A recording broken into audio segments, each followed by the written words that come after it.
Welcome to the 42nd reading of my memoir, The Innocence of Guilt. The Search for Love. A few weeks after I started work, I bumped into one of the girls from my class whilst walking home from the high street. She did a double take and said in surprise, "I don't believe it. It's Jennifer Barrell, isn't it? Look how pretty you are." And she praised my new flowery frock with the white belt and shoes to match. She kept repeating, "I don't believe it," until I laughed. I hid my annoyance and confusion that I hadn't been thought worthy of her adoration before. Was I so despised at school that now some nice clothes make all the difference? If I possessed nice clothes to wear to school, maybe I wouldn't have been bullied. Maybe friends would have sought me out rather than the other way around. Maybe I would have been completely happy. Maybe. It's all been so unfair. I blamed my parents for all my misery. I hoped that now I had those necessary things that made me pretty, everything would change for me. I would find love. The one thing I didn't know then was that it wasn't enough to be attractive only on the outside.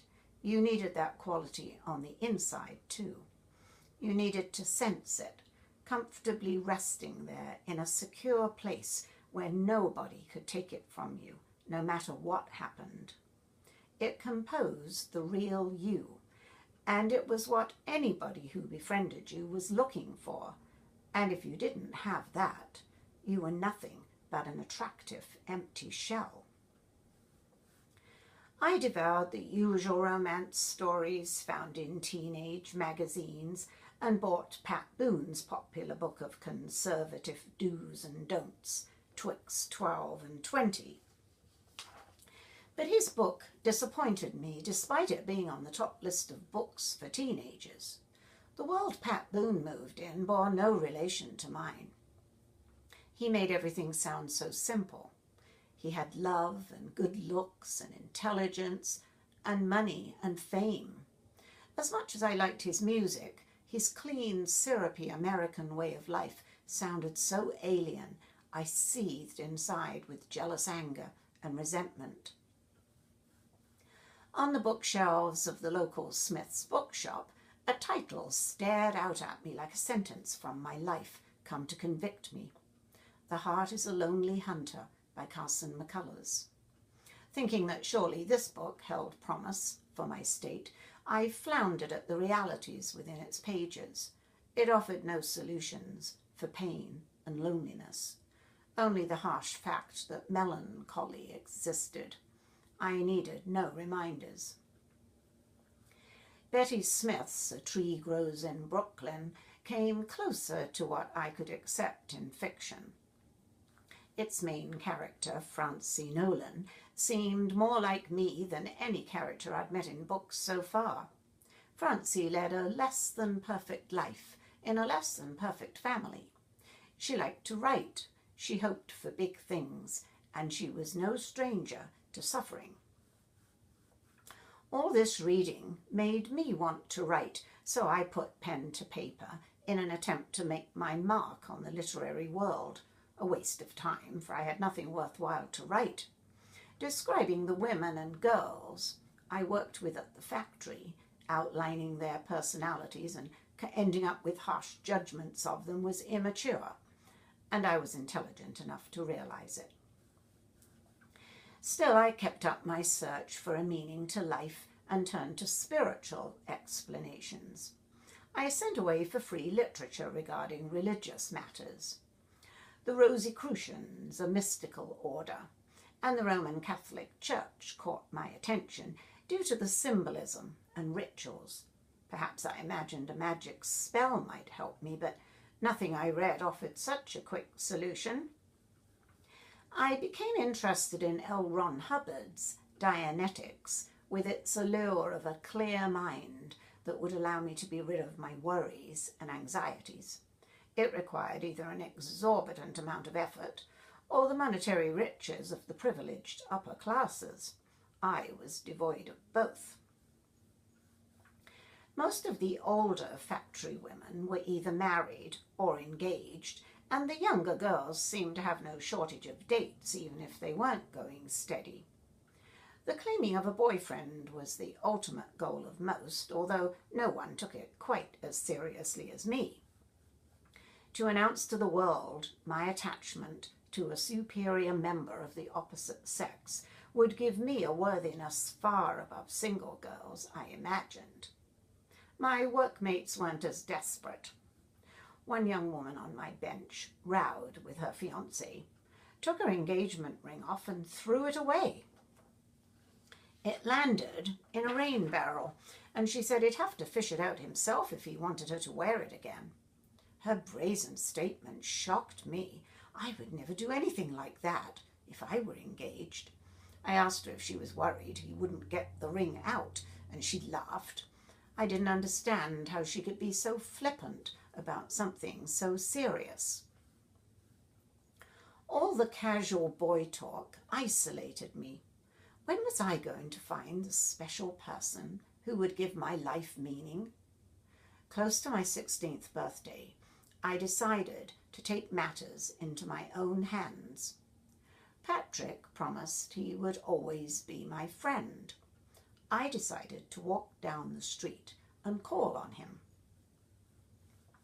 Courage and new clothes, blue gathered sailcloth skirt, white blouse, blue cardigan, and a long look in the mirror. With my new short hairstyle, I looked so different to the last time I'd seen him, I wondered if he'd even recognize me.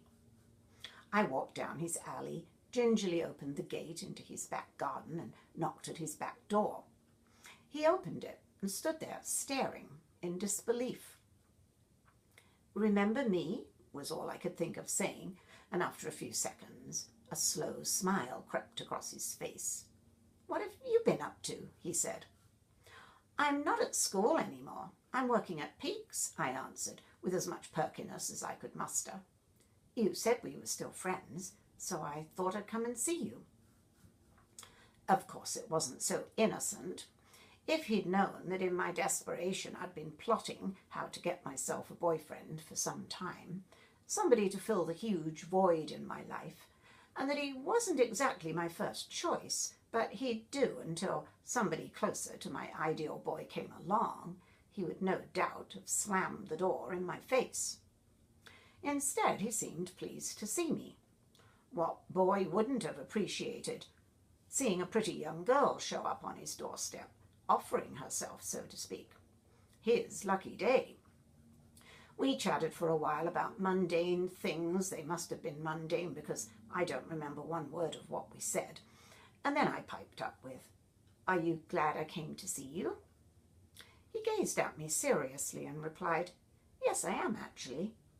Then he asked if I'd go to the pictures with him, and we set a date. My plan ticked into motion like a roomful of well-wound-up clocks.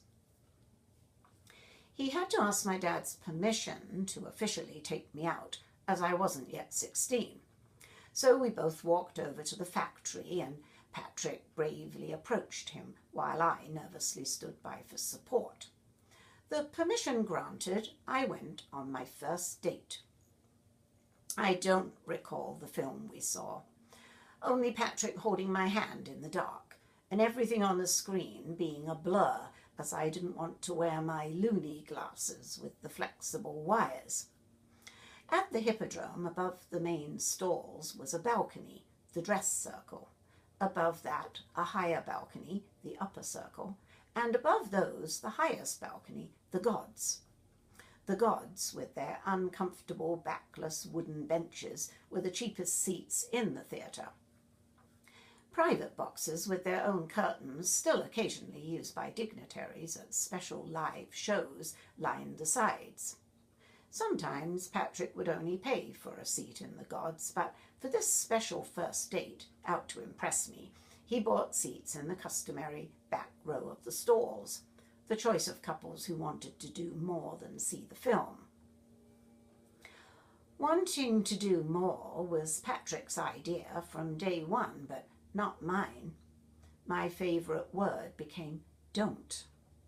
Ironic that Elvis Presley's hit song of 1958 bore the same title. Patrick couldn't stand the king of rock and roll. His favourite pop star was Connie Francis. I became intensely jealous of her because he raved about her all the time, so we weren't off to a great start.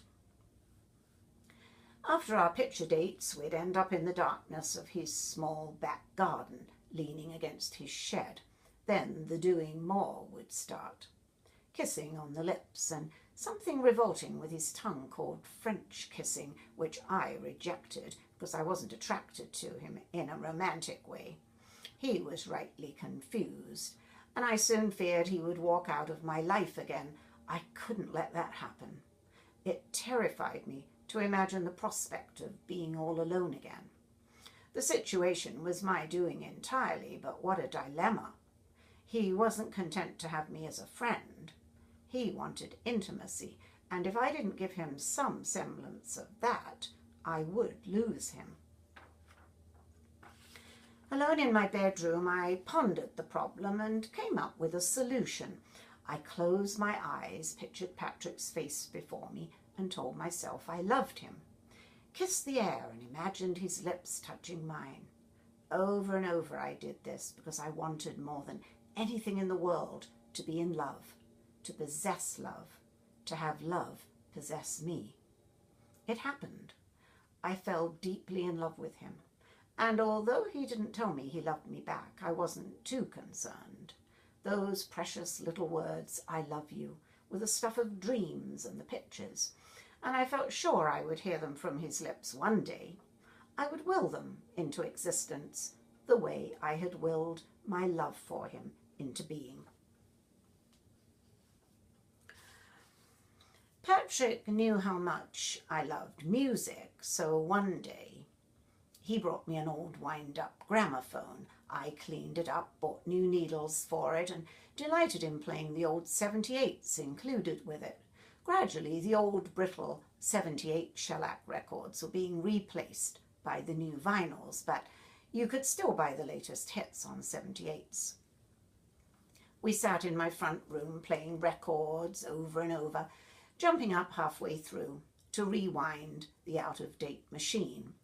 Mum routinely knocked on the closed door, barged in on us and asked us if we wanted cheese sandwiches or some soup and toast. Our family had a custom of eating a late supper, often as late as 10 p.m, shortly before bedtime. I didn't appreciate her breaking into my precious time with Patrick. Instead of thanking her for offering us food, I treated her rudely.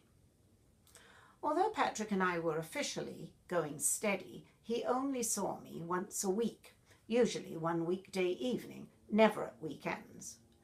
The girls at the factory weren't very impressed with the dating habits of my boyfriend and advised me to pack him up, as he obviously wasn't worth it. Thank you for listening. Please feel free to subscribe, like, or comment on this reading, and hopefully you will tune in to the next one. Bye for now.